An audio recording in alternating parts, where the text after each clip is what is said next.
Marketing, in my opinion, is not about right or wrong or good. What triggers people the most? Here's how to watch Netflix abroad or whatever. What would you recommend to a beginning media buyer? You celebrate your failure. Could you please share one mistake that taught you something? I didn't check my phone.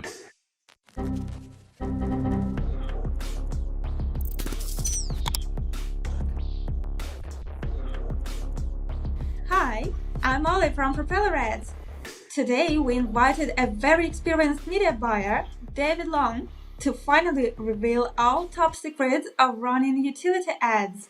Hi David, thank you for coming. Could you please share a couple of words about yourself for our viewers? So sure. I'm David Long. I run Temujin Media.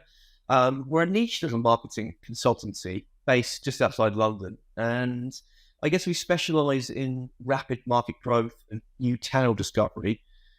This was formed off the back of my contractual work with, I guess, over the last 10 years with some of the biggest consumer tech companies.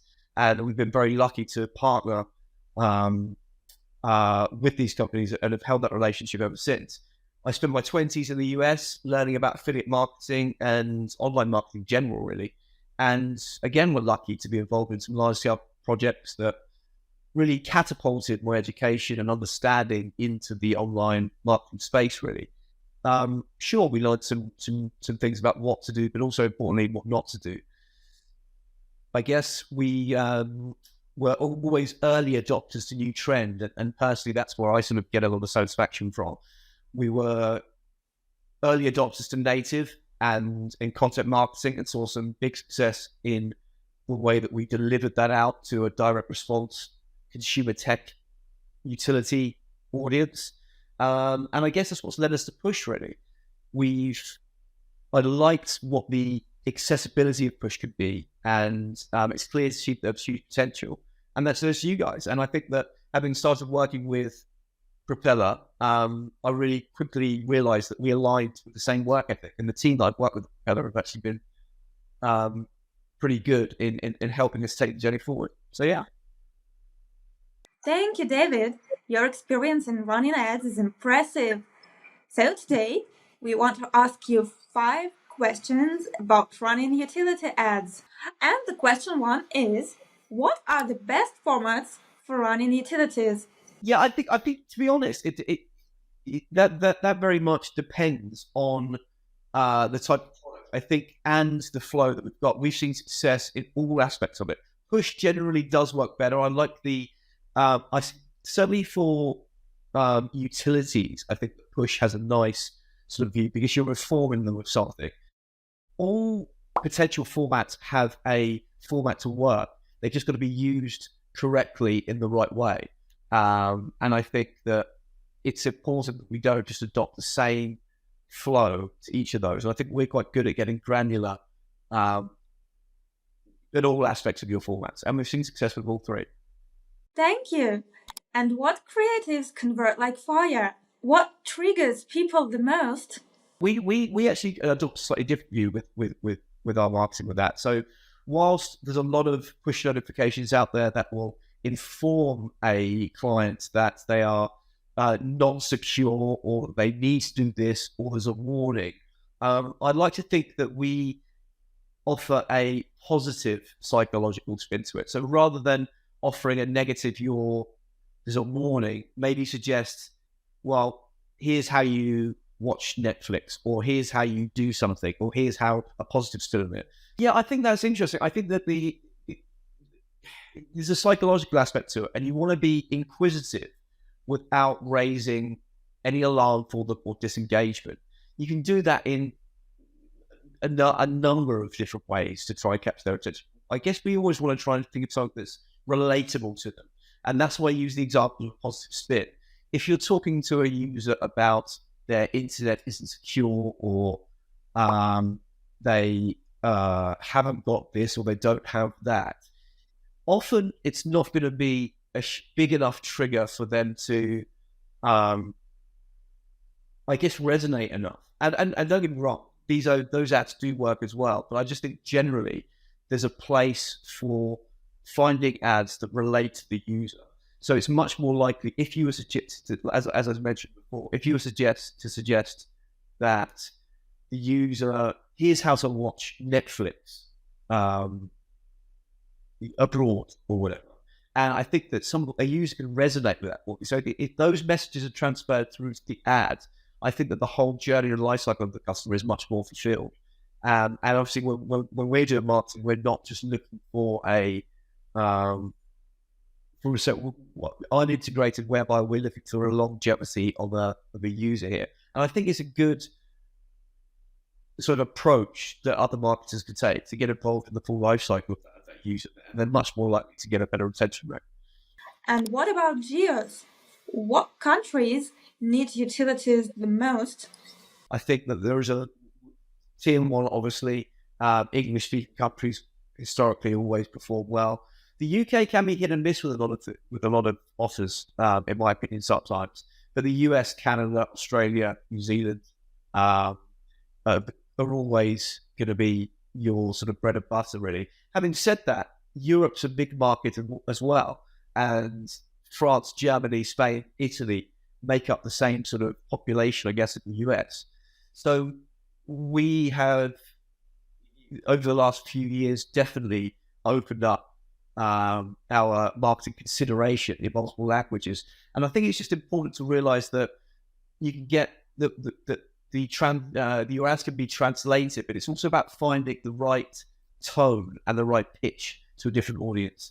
German, for example, whilst a good conversing country, the language used is slightly different to that of perhaps a US customer.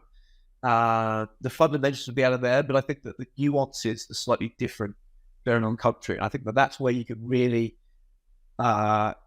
set yourself apart by just focusing on a little bit about the nuances with the different languages. There's certainly Europe and the top sort of 4 or 5 countries in Europe make up a huge population, similar to the US. So they should be a consideration, I think, for people moving into any type of industry.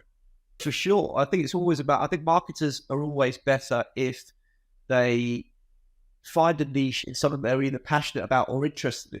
So if someone has a knowledge in a different country, for example, and can understand that clientele in a better way, then for sure that would be a good focus. And especially if that's slightly obscure, we have success in the some Middle Eastern countries, for example, or from the Far East.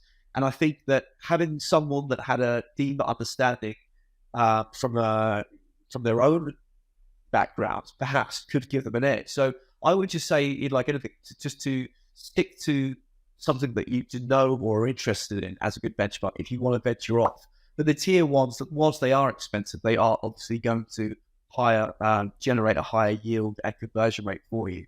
So it's just about finding that balance. But for sure, there's other countries are not to be dismissed at all. And I think that even the likes of South America, for example, whilst they've got a different platform all the time for payments, it's another huge, often untapped market that could generate a good amount of leads at a good value.